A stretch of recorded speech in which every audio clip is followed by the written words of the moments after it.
What up, y'all? It's your boy, Mr. Downtown Ray Melo, and you're listening to the Entertainment Report on iHeartRadio, live from Dubai for Tuesday, February 23rd, 2016, delivering some major stories and trends going on in the world of entertainment and beyond. You can follow the show on Facebook, Twitter, or Instagram, facebook.com/The Entertainment Report with Ray Melo, that's RAYMELO, on Twitter at The Enter Report, or on Instagram at The Entertainment Report. You can listen to the show anytime you want on iHeartRadio. Just go to iHeart.com or your iHeart phone app, search for the Entertainment Report, and it'll take you to the page. As the release date for Batman vs. Superman Dawn of Justice nears, Warner Bros. Pictures has announced the start date for Justice League Part 1. According to Entertainment Weekly, the superhero team for the film, which will feature Batman, played by Ben Affleck, Superman, played by Henry Cavill, Wonder Woman, played by Gal Gadot, The Flash, played by Ezra Miller, Aquaman, played by Jason Momoa, and Cyborg, played by Ray Fisher, and possibly others, will begin shooting on April 11th. Director Zack Snyder, who also helmed 2013's Man of Steel and Batman vs. Superman to help set up the DC Cinematic Universe, said, "The idea that we could begin to boot up a Justice League concept was a cool thing. It was a little bit of an about-time moment, and I don't blame the studio for feeling that way because it's a long time coming. But I do feel like it's a little bit of a creative huddle. It seems like an easy thing to do at first, the idea that, we just get the rest of the superheroes in there. But you have to establish a world where they can exist. Dawn of Justice will help lay the groundwork for Justice League, as it will also feature Wonder Woman, The Flash, Aquaman, and Cyborg in the film when it hits theaters March 25th. Afterwards, Warner Bros. Will be releasing the villain-focused Suicide Squad directed by David Ayer on August 5th, and a Wonder Woman standalone film directed by Patty Jenkins on June 23rd, 2017. Martin Freeman's mysterious role in the upcoming Marvel superhero epic Captain America Civil War has now been revealed. In the latest issue of Empire, the magazine disclosed that Freeman will be playing a familiar character in the Black Panther series of comics, Everett Ross. Ross has been portrayed in the past as a U.S. government agent stationed in the fictional nation of Wakanda, which the Black Panther resides and rules over. A new set photo released by Empire shows Ross standing next to a group of German soldiers, including Captain America's friend and former neighbor Sarah Carter, played by Emily Van Camp.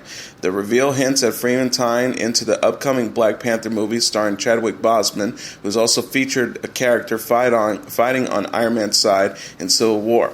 Recently, Creed Helmer Ryan Coogler was confirmed as the director for the solo Black Panther project that is set for release on February 16, 2018. The villainous Crossbones was also revealed for Civil War, seen wearing a heavily plated skull-suited set of armor. Captain America Civil War opens in theaters May 6, 2016. Benedict Cumberbatch was spotted on the Doctor Strange set over the weekend. The 39-year-old English actor was seen wearing a tunic cape similar to the outfit he wore to the cover of the January 8th issue of Entertainment Weekly. Chiwetel Ejiofor and Benedict Wong, who played Baron Mordo and Wong respectively, were also spotted filming in the streets of London. The movie started principal photography in November and will open in theaters November 4th. Cumberbatch said of the story to the Wall Street Journal in January, "It is very different. It's an astral plane. There's a huge new element to this Marvel universe that's going to be employed in building this story and this character." He also added a Strange's connection to the mystic arts. "I'm not going to be eked out on any spoilers or reveals now. It's quite a way off, but I'm very excited about that spiritual dimension, obviously. It's something that's been a huge part of my life." In the comics, Stephen Strange is a brilliant but egotistical doctor who acquires powers after a car accident ruins the use of his hands. As Sorcerer Supreme, he uses his abilities and magic items to help defend Earth from mystical threats. Marvel President Kevin Feige told Entertainment Weekly previously, he can create these mandala of lights that he can use as shields and he can use as sort of weapons. He can create portals that will open before your eyes, then he can step through and go to the other places around the world. Sinister's director Scott Derrickson is helming the film, which co-stars Rachel McAdams, Michael Stuhlbarg, Tilda Swinton, and Mads Mikkelsen. Actor Danny Glover introduced Democrat presidential hopeful Bernie Sanders at a rally in South Carolina on Sunday night, saying Sanders is building a movement to change the country. Glover said on stage in Greenville in front of thousands, wait a minute, can you feel the burn? Don't you feel it? It's amazing to know that you're in the building not only a movement, but you are building that movement on the stage of a presidential election. We have never had that opportunity before. We are going to change this country. The Lethal Weapon star continued about how Sanders would fight for race and economic equality in the United States. Glover, who has had a long history of fighting for civil rights and labor issues, spoke with the Washington Post about why he decided to publicly back Sanders. He said, "To find someone like Bernie Sanders, someone who has integrity, who believes in our role as ordinary citizens, who are able to place demands on governance, I came on board on the basis of that. I wasn't asked to come on board. I saw this opportunity." And in the related story, Zoolander 2 co-star Will Ferrell was out stumping for Hillary Clinton in Nevada this weekend after previously voicing support for her fellow Democratic presidential candidate Bernie Sanders. Clinton tweeted a video Saturday of the funny man telling Nevada voters to caucus for Clinton. He is seen saying as he walks with former President Bill Clinton, Hillary Clinton's husband, "It's really important that everyone shows up to the caucus." Clinton's representatives told CNN Ferrell has donated money to her campaign and is co-hosting a fundraiser for her in Los Angeles next Monday. They had no comment, however, when asked about Ferrell's previous support of Sanders. The BBC says it is developing a one-off television special based on its classic British sitcom Are You Being Served, but featuring a new cast. The original show debuted in 1972 and lasted more than 10 years. It followed the misadventures of the staff of a fictional London department store called Grace Brothers and starred Frank Thornton, Molly Sugden, Nicholas Smith, and John Inman. A synopsis for the special says it's 1988 and young Mr. Grace is determined to drag Grace Brothers into, 1988, but he has a problem on his hands. Mr. Humphreys, Captain Peacock, Mr. Rumbold, and Mrs. Sulcombe all seem to be stuck in another era. A new member of staff, Mr. Conway, joins the team, but will he help shake things up, or will he just be put a pussy among the pigeons? The new ensemble includes Jason Watkins in the role of Mr. Humphreys, Matthew Thorne as young Mr. Grace, Sherry Hewson as Mrs. Slocombe, John Chalice as Captain Peacock, Roy Baker-Q as Mr. Granger, Arthur Smith as Mr. Harmon, and Nikki Wardley as Miss Brahms. The program is to be taped next month in front of a studio audience and will air on BBC One later this year. Shane Allen, controller of BBC Comedy Commissioning, said in a statement Monday, "The Are You Being Served special is a ride of a script from Derek Linton and has attracted a real comedy pedigree cast to pay homage to this glorious and much-loved show." Dana Guerrero appeared on Sunday night's Talking Dead to discuss a major Season 6 plot development involving her katana-wielding Walking Dead heroine Michonne. Talking Dead host Chris Hardwick declared at the opening of his analysis program, "Well, that just happened and it was awesome and we have a lot to talk about." Hardwick said, referring to how longtime friends Michonne and Rick, played by Andrew Lincoln, finally become lovers. "We just saw the very moment that Michonne became a thing. All of social media's wishes have come true. People are crying in the streets and we're happy there is joy. The Michonne shippers will be shouting from the rooftops once they've regained consciousness." Asked by Walking Dead superfan and actress Yvette Nicole Brown what she would like to say to supporters about her new romance, Guerrero smiled as she replied, "Please stop bugging me about it. I'm happy for you all, and I'm happy that I'm not going to be cornered anymore about this dynamic happening because I get that a lot." Hardwick wanted Guerrero to know the fan reaction has been entirely positive for this whole episode. The actress remarked, "I think it's really exciting. It really is exciting to see fans respond with excitement about something good that happens on the show, and that is really cool. It has been very interesting over the years because it has built up the sort of questions me and Andrew cannot get through a panel or an interview without being asked that. The idea that the timing of the romance made sense, I think it is really cool. It made sense. It was an organic progression of these two characters, and I think it was really mapped out by Mr. Gimple, the showrunner." Lincoln said in a pre-tape video, "This is a big episode in so many ways. I remember reading half of the script and it was weird because Dana kept saying, 'Oh, have you read it yet?' And I said, 'Yes, I'm halfway through. It's good. It's great.' And she said, 'I think you should finish reading it.'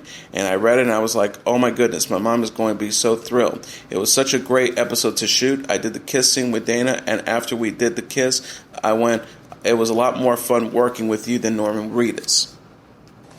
John Stamos shared a throwback video on social media featuring Mary-Kate and Ashley Olsen as toddlers during their time on Full House. The adorable clip featured the famous twins wearing matching outfits approaching Stamos to give him a hug and a kiss while on vacation in Hawaii. The actor captioned the video, which is timestamped as being filmed in 1989, at Stamos Home Videos, hashtag Fuller House Hawaii 89, hashtag Give Him a Hug.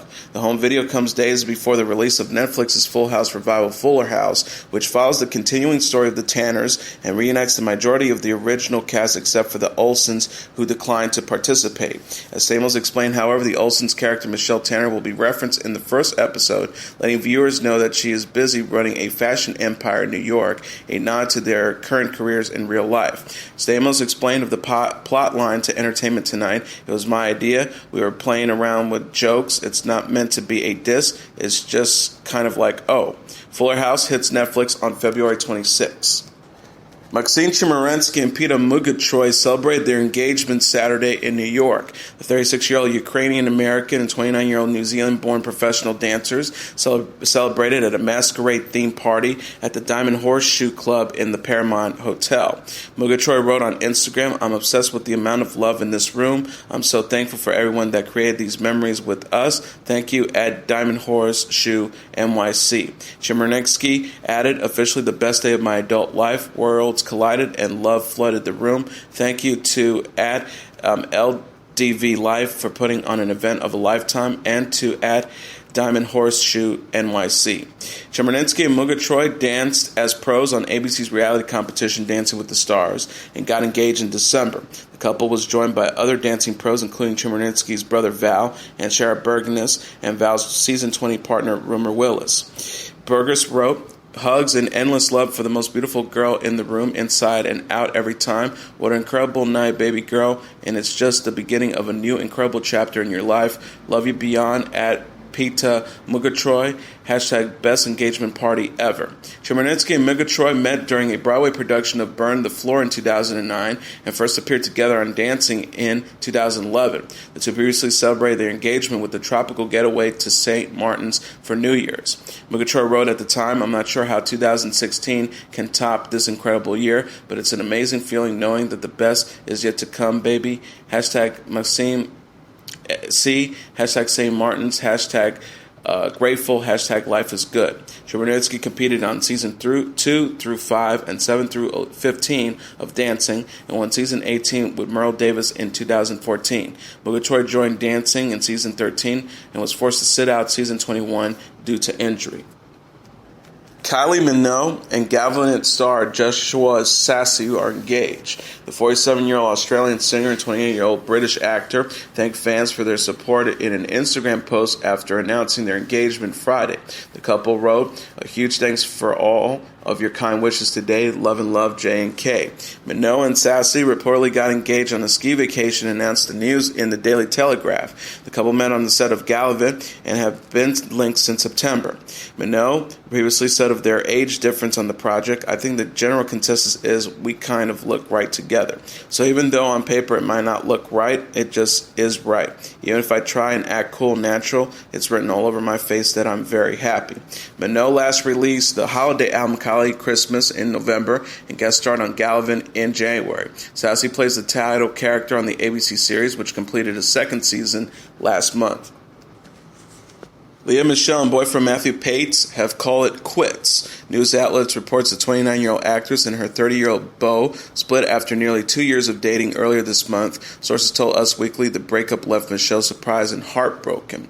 An insider wrote, "He had enough." An insider told the magazine Lea was completely crushed. He won't take her back. She was completely blindsided. News comes just a week after Michelle told Empire her late boyfriend Corey Monteith would love Pates. A source told E! News she's doing well and is focusing on friends and work. "This has been very sudden and hard, but if anyone can pick herself up, it's Lea. She has a great network of friends." Michelle has yet to address the split, but shared photos with Glee co-star Becca Taubin and Scream Queens co-star Emma Roberts over the weekend. She and Taubin treated themselves to manicures Saturday and met with Roberts for dinner that evening. An insider told People magazine Lea is surrounded by her friends who have rallied around her and support her. She's doing fine and focusing on her work, her music, and her album. Michelle and Pates met on the set of the actress's On My Way music video in 2014, 9 months after Monteith died at the age of 31. She and Monteith co-starred on Glee and were dating when the actor died of a drug overdose in 2013. Michelle is known for playing Rachel Berry on Glee and recently portrayed Hester Ulrich on Scream Queens. The latter series was renewed for a second season on Fox in January, but it is unknown if Michelle and her co-stars will return. Nick Cannon celebrated his January cover of Du Jour magazine in Midtown New York on Friday. While there, the actor and producer mentioned to People magazine that while he has a lot scheduled for himself in the near future, including writing a new film, one thing that isn't certain is his love life. The American Got Talent host told the magazine in regards to dating, "I haven't figured it out yet. I just don't think I'm ready to date yet. It's funny because my next film that I'm writing is all about online dating, so I'm learning all about it. It's so intriguing to me, but I have yet jumped into that pool. But it's the new wave, so I'm not against it." Cannon has proven that the subject of love has been on his mind with several quotes posted on Instagram. One post reads, "It is better to lose your ego to the one you love than to lose the one you love because of your ego." He captioned it, #LateNight in my feelings.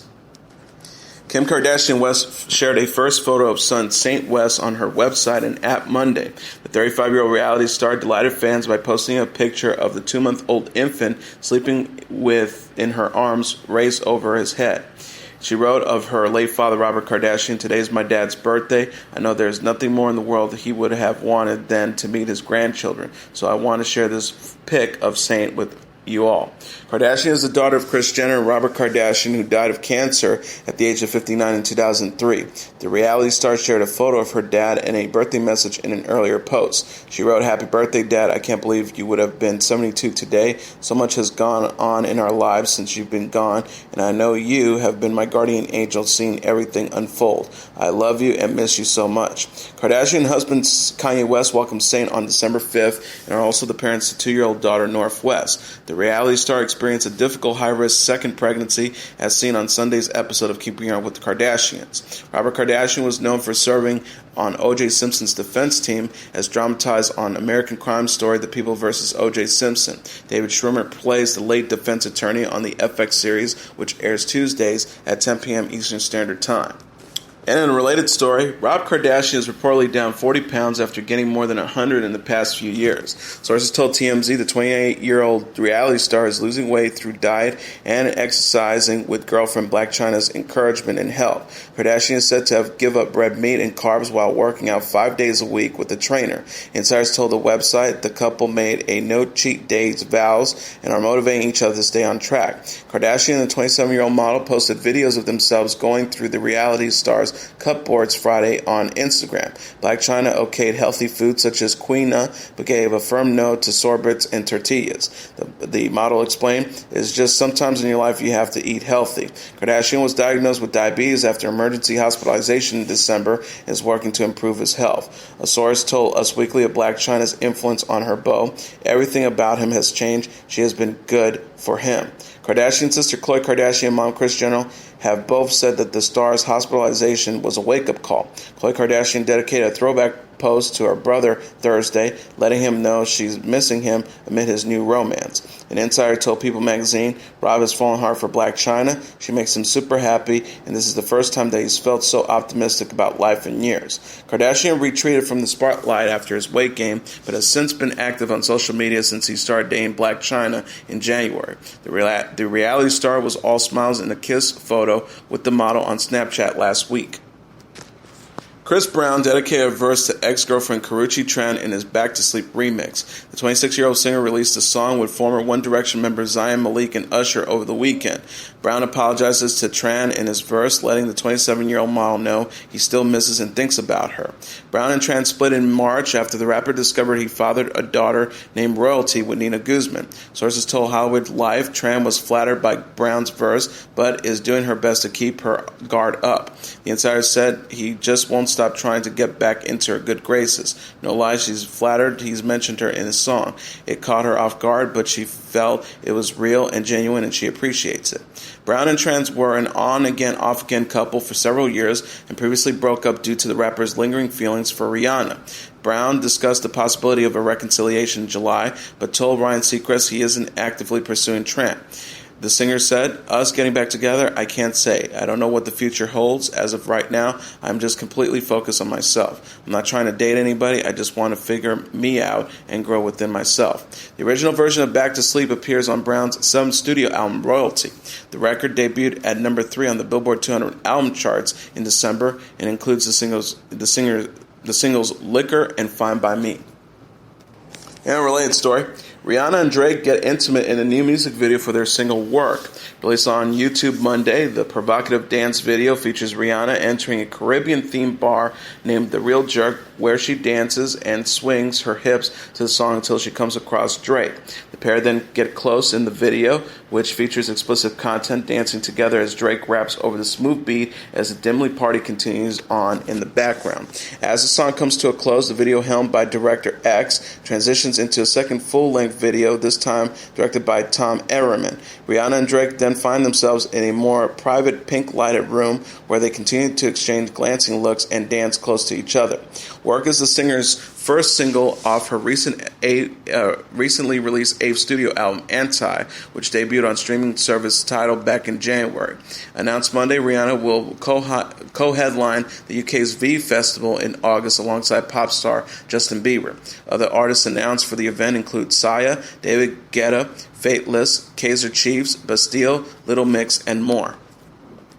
Demi Lovato took to Twitter to voice her opinion shortly after news spread regarding Taylor Swift's $250,000 donation to Kesha to mitigate any financial needs she might have during this troubled time. Lovato wrote, "Taking something to Capitol Hill or actually speaking out about something, and then I'll be impressed." A Swift fan quickly came to the Bad Blood singer's defense, which caused the confident singer to launch into a full blast onto the fan's Instagram page.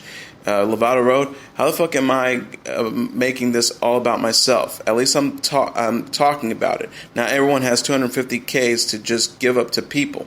Would love to, but I didn't grow up with money and definitely haven't made as much as her. At least I speak about that shit that's uncomfortable to talk about rather than trying to be politically correct 24/7.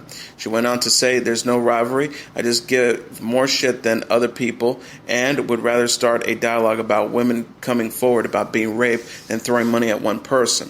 But as Us Weekly reported, the Instagram user did not back down, pointing out that Kesha's mother was appreciative of Swift's donation and that shadowing the singer Swift wasn't the answer. Lovato responded to the follow-up accusation, "Didn't shade Taylor. If you take it that way, then fine. I'm just tired of seeing women use women empowerment and feminism to further brands without actually being the ones that have the uncomfortable conversations." She concluded by saying, "I get shaded and I don't give a fuck because someone has to be the one to take it. At least I'm getting my hands dirty." Paramore's lead singer Hayley Williams wed longtime boyfriend New Found Glory guitarist Chad Gilbert in a low-key ceremony Saturday. The couple kept things casual by having their reception at a local restaurant and bar in Nashville. The Still Into You singer donned a long ball gown-like skirt and a t-shirt that said Chad smack dab in the middle. The evening included the newlyweds slow dancing, sharing kisses, and of course smashing cake into each other's faces. According to People magazine, the couple began dating in 2008 and were engaged in 2014. He shared a photo of himself and Williams via Instagram with their heads plastered to a bride and groom's figurine to announce the engagement. Gilbert captioned then the photo, "Pop the question on Christmas Day, #mic drop." Madonna is missing her son Rocco Ritchie on Instagram, posting a photo of him Monday. The photo of the 15-year-old was posted with the message, "I miss this boy so full of life and so full of love. I hope we see that Leo son soon. The light is blinding." Leo son refers to his zodiac sign. Madonna is fighting to regain custody of Rocco, who refused to return home in January from a visit to his father, Guy Ritchie, in London. A Manhattan Civil Supreme Court judge has ordered Rocco to return to New York. Destiny's Child reunited to celebrate Kelly Rowland's 35th birthday Saturday in Los Angeles. The singer invited fellow Destiny's Child members Beyonce and Michelle Williams to ring in the occasion at her Sunset Tower hotel party. Rowland shared several photos, including a photo booth snap with Beyonce and Williams on Instagram, writing #Happy Birthday to me and Happy Birthday indeed. The singer's actual birthday was February 11th. Beyonce's mom, Tina Knowles, who managed Destiny Child and part of Rowland's solo career, and her husband, rapper Jay-Z, were also present at the celebration. Rollin, Beyonce, and Jay-Z attended the Dreams concert together the previous day. Rollin and Beyonce started performing as Destiny's Child in the mid-1990s, and with Williams joining the group in 2000. The trio released their third album together, Destiny Fulfilled, in 2004, and last performed at the Stellar Gospel Music Awards in March. Williams told Billboard after the trio performed at Super Bowl 47 in 2013, "When three good girlfriends are together, you're free and you don't care who's around. You just trying to catch up and be goofy. I had a blast." Rollin, Beyonce, and Williams each pursued solo careers after Destiny's Child disbanded in 2006. Rollin, who last released Talk a Good Game in 2013, shot down rumors of an official reunion while speaking with Us Weekly in October. The singer said, "It hasn't been something that we've talked all about at all. We've just been enjoying each other, whether it's about our music, whether it's about motherhood, or our personal lives. That's what it really has been about. That's been the most beautiful part." Gwen Stefani wasn't going to let her busy schedule keep her from supporting her country beau. The No Doubt singer reportedly utilized FaceTime to catch a glimpse of her man, country crooner Blake Shelton, on stage at his Detroit concert Saturday. A fan noticed a crew member on the app with Stefani so she can see the show, and he took to Twitter to note the gesture. He wrote, "A guy standing next to me at the Blake concert was FaceTiming Gwen Stefani, so that's pretty cool." Stefani linked a Twitter photo taken by a fan during the concert. It shows Shelton slinging his guitar, standing in the spotlight with his arms open. Shelton and Stefani were first seen together last fall. In a recent appearance on Jimmy Kimmel Live, Stefani admitted that her new single, "Make Me Like You," is about the voice coach.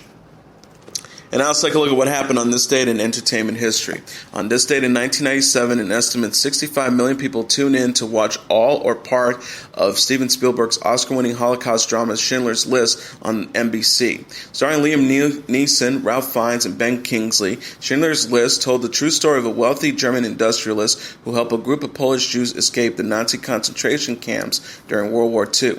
Spielberg shot the great majority of the film in black and white, which only increased the shocking impact of its content.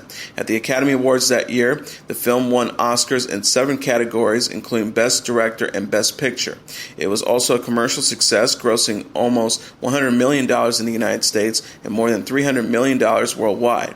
On this date in 1997, NBC broadcast the film in its 3.5-hour entirety, uncut and uninterrupted by commercials as per Spielberg's request. The network made some efforts to warn viewers about the film's mature content, airing a message from Spielberg himself cautioning that the content was not appropriate for young viewers. Still, the number of viewers who watched Schindler's List at home that night was more than double the number who watched it in the theaters when it was released in 1993.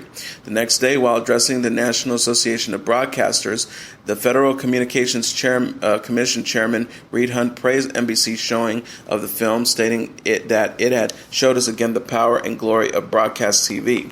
Controversy arose the following day, however, when Senator Tom Coburn, the Republican of Oklahoma, issued a release blasting NBC for airing the uncut film, saying it has taken network television to an all-time low with full frontal nudity, violence, and profanity, and that it should not have aired the movie on a Sunday evening during family time.